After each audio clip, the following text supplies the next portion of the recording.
Hi guys, Abe here from YugaTech, and just a few days ago, we were in Taiwan to check out ASUS' newest laptops for this year. But of course, there's only one that really caught our attention, and it's the successor to the ROG Zephyrus GX501, the Zephyrus S GX531.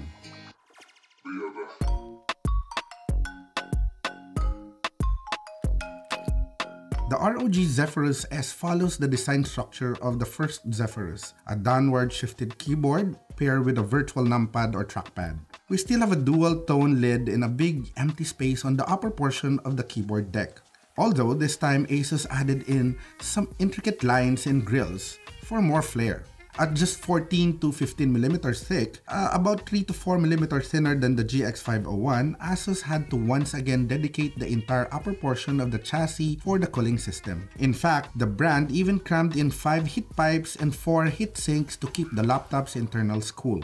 They didn't compromise on the build quality either, as the laptop is all metal and definitely feels solid and premium. It's also a lot easier to carry around thanks to its reduced weight and thin frame. This beast features a 15.6-inch Full HD IPS level display, and despite the display size, the chassis is really only 14.2 inches because ASUS reduced the overall bezels of the display.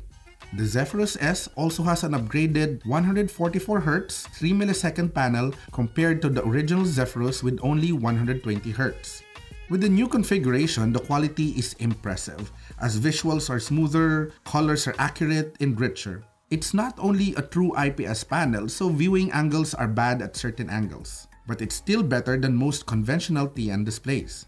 The keyboard is still TKL or 10 keyless with no numpad, but it has RGB lighting with Aura Sync support.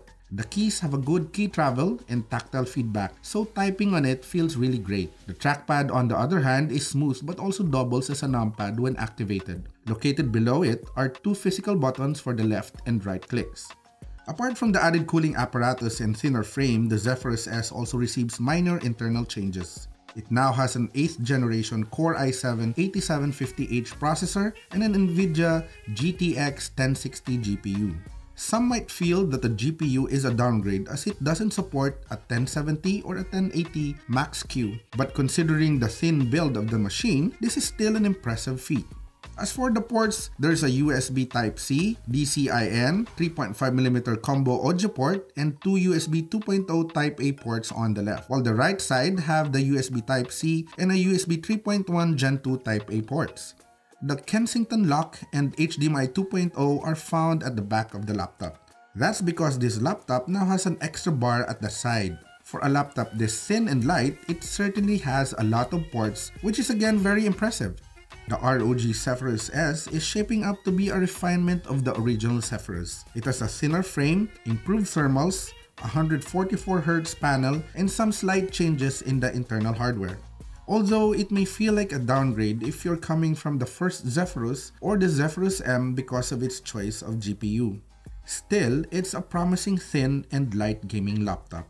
This laptop will come bundled with an ROG Impact Gaming mouse and will be available this October of this year.